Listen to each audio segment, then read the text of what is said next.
नमस्कार दोस्तों। आज मैं आपके लिए बहुत ही इंपॉर्टेंट क्वेश्चन लेकर के आया हूं, तो वीडियो को पूरा देखिएगा। और वीडियो अगर पसंद आ जाए तो एक लाइक का बटन दबा दीजिएगा, ठीक है, एक लाइक का बटन। चलिए स्टार्ट करते हैं। पहला सवाल, 60 में कुल कितनी संख्याओं से भाग दिया जा सकता है? कितनी संख्याओं से भाग दे सकते हो 60 में? ठीक है, देखो हम 60 में कितनी संख्याओं से भाग दे सकते हैं। अब मैं क्या करूंगा, इसमें भाग दूंगा सबसे पहले 2 से, 30 बार जाएगा। फिर 2 से दूंगा, 15 बार जाएगा। अब 3 से दूंगा, 5 बार जाएगा। अब 5 से दूंगा, 1 बार जाएगा। तो कितनी संख्याओं से भाग गया है इसमें? 2 2 3 5। तो मैं इनको लिख लूंगा, 2 गुने 2 गुने 3 गुने 5। सभी को मल्टीप्लाई में लिख लूंगा मैं। सभी को मल्टीप्लाई में लिखने के बाद देखो, 2 हमारा कितनी बार आया? 2 बार।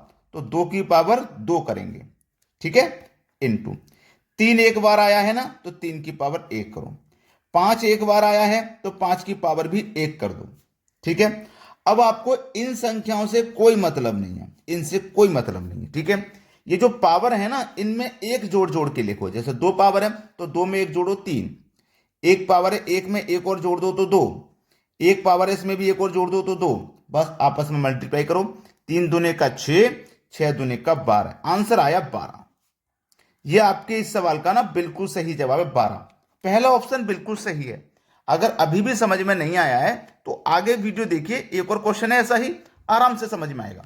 अब देखते हैं अगला सवाल। अगला सवाल है, 360 में कुल कितनी संख्याओं से भाग दिया जा सकता है? इस बार 360 है तो हम क्या करेंगे? 360 में सबसे पहले 2 से भाग देंगे। सबसे पहले 2 से भाग देंगे। तो 2 से मैं भाग दूंगा, 180 बार जाएगा। फिर 2 से भाग दूंगा तो 90 बार में जाएगा। और फिर 2 से भाग दूंगा तो 45 बार में जाएगा, ठीक है। अब 3 से भाग दूंगा 45 में तो 15 बार में जाएगा। फिर 3 से भाग दूंगा तो 5 बार में जाएगा। अब 5 से भाग दूंगा तो 1 बार में जाएगा। अब कितनी संख्याओं से भाग दिया है यहाँ पे लिखी हुई है, सबको लिख लीजिए। 2 गुने 2 गुने 2, 2 3 बार है ना, 1 2 3। फिर आपका है गुने 3 गुने 3 गुने 5, यही तो है। अब देखो 2 कितनी बार आया है? 3 बार आया है, तो 2 की पावर 3 कर दो। 3 कितनी बार आया है? 2 बार, तो 3 की पावर 2 कर दो।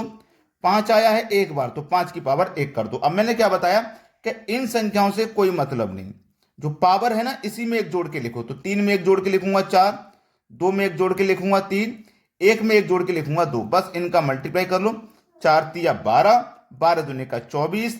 ये है आपके इस सवाल का बिल्कुल सही जवाब, 24। और ये दिया गया है आपको पहले ही ऑप्शन में। उम्मीद करता हूं कोई बच्चा ऐसा नहीं होगा कि ये प्रश्न एग्जाम में आ जाए और आप उसे नहीं कर पाए, जरूर करके आओगे। चलिए अब देखते हैं अगला सवाल। अगला प्रश्न है, 15 की पावर 25 में कुल अभाज्य गुणनखंडों की संख्या ज्ञात करें। देखो ये सवाल अलग है और इससे पहले वाला अलग था। उसमें पूछा था कितनी संख्याओं से भाग दिया जा सकता है, इसमें पूछा है गुणनखंडों की संख्या, ठीक है। तो हम क्या करेंगे, याद रखना, जो हमारे पास 15 है, इस 15 को लेंगे और इस 15 में हम क्या करेंगे, भाग देंगे। तो 2 से तो जाएगा नहीं, 3 से जाएगा 5 बार में, और फिर 5 से जाएगा 1 बार में। तो कौन कौन संख्याओं से भाग गया है? 3 से और 5 से भाग गया है। तो याद रखना, मैं जो आपको बात समझा रहा हूं उसको ध्यान रखना, ठीक है, जो मैं बता रहा हूं। अब देखो कितनी संख्याएं भाग देने के लिए, कितनी संख्याएं? एक संख्या 3 है और एक संख्या 5 है, तो दोनों मिला के टोटल 2 संख्याएं। भाई देखो 3 और 5 2 संख्या ही तो है, तो हमें 2 लेनी है और मल्टीप्लाई कर देना है जो पावर है उससे। पावर है आपकी 25, आंसर आ गया 50। ये है आपके इस सवाल का बिल्कुल सही जवाब 50, जो कि सी ऑप्शन में दिया गया। चलिए अब देखेंगे अगला सवाल। अगला सवाल है, 48 की पावर 20 में कुल अभाज्य गुणनखंडों की संख्या ज्ञात करें। तो हमें क्या करना होगा, 48 लेंगे, जैसे पिछले क्वेश्चन में किया वैसे ही करेंगे। 2 से डिवाइड हो जाएगा 24 बार में, फिर 2 से डिवाइड हो जाएगा 12 बार में, और फिर 2 से डिवाइड हो जाएगा 6 बार में, और फिर 2 से डिवाइड हो जाएगा 3 बार में, और फिर 3 से डिवाइड हो जाएगा 1 बार में। तो देखो हमारे पास मल्टीप्लाई किस किस संख्या से हुआ? 2 गुने 2 गुने 2 गुने 2 गुने 3, है ना, यही संख्या तो है। तो टोटल मिला के कितनी संख्या है? 1 2 3 4 5। टोटल संख्या कितनी है? 5। पिछले क्वेश्चन में 2 संख्या थी, इस बार 5 है, तो 5 लिया। और मल्टीप्लाई कितने से करना है? पावर से, है ना। पावर आपकी कितनी है? 20। 20 का गुना 5 से करोगे तो आपको मिलेगा 100, और बस ये 100 ही हो जाएगा आपका आंसर, डी ऑप्शन। क्लियर है ना सभी को? चलिए अब देखते हैं अगला सवाल। अगला सवाल है, दो संख्याओं में अंतर 14 तथा उनका योग 20 है तो उनका गुणनफल क्या होगा। देखिए कोई दो संख्या हैं, x और y मान लेता हूं उन दोनों संख्याओं को। उन दोनों का जो अंतर है ना वो 14 है। अंतर कितना है? 14। तो मैंने अंतर 14 ले लिया। और उन्हीं संख्याओं का योग 20 है, यानी कि उन्हीं x और y का जो योग है ना वो है 20। ठीक है, अब हमें क्या करना, गुणनफल पूछा है संख्याओं का, यानी कि जो संख्या x होगी निकल के आएगी, जो y निकल के आएगी, दोनों का गुणनफल हमें बताना है। तो इसको करते कैसे हैं देख लेना। x और x 2x, देखो ये भी प्लस का x है, ये भी प्लस का x है, तो 2x हो गया। ये माइनस है, ये प्लस है, तो प्लस माइनस कट जाएंगे। ठीक है, देखो 14 और 20 मिलके हो जाएगा 34।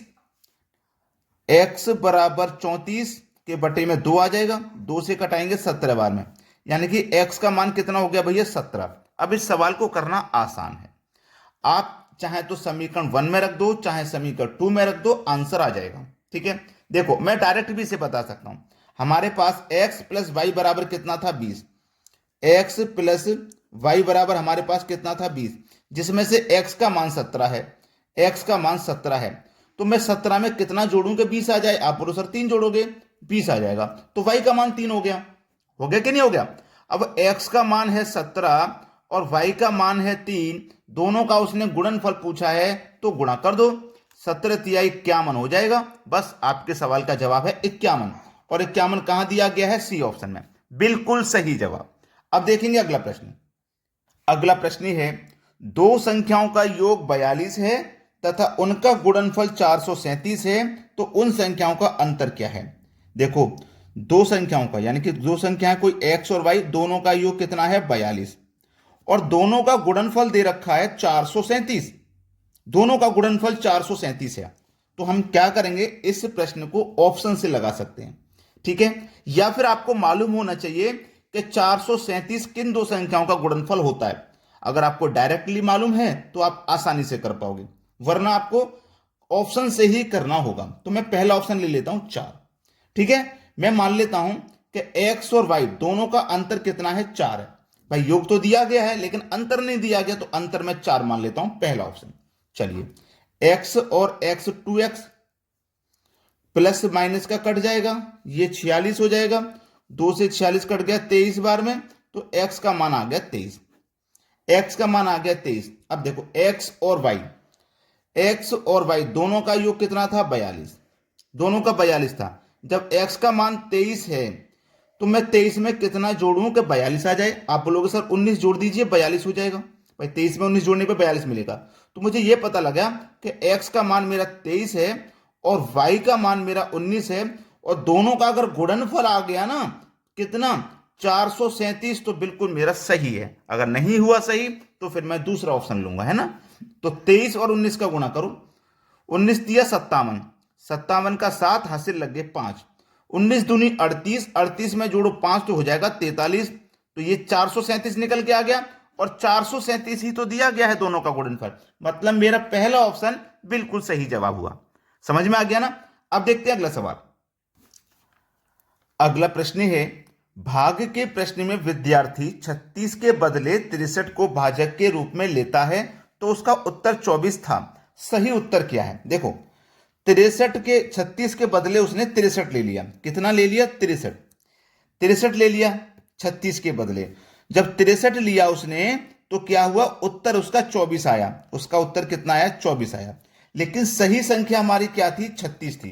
तो 36 से मैं भाग करूं, जो गलत संख्या ली उसको लिखो, जो आंसर आया उसको लिखो, सही संख्या से भाग दे दो, बस आंसर आ जाएगा। 12 दूने का 24, 12 तिया 36, 3 से कट जाएगा 21 बार में, और 21 दूनी 42। तो सही उत्तर क्या था? 42 था। बी ऑप्शन सही जवाब है।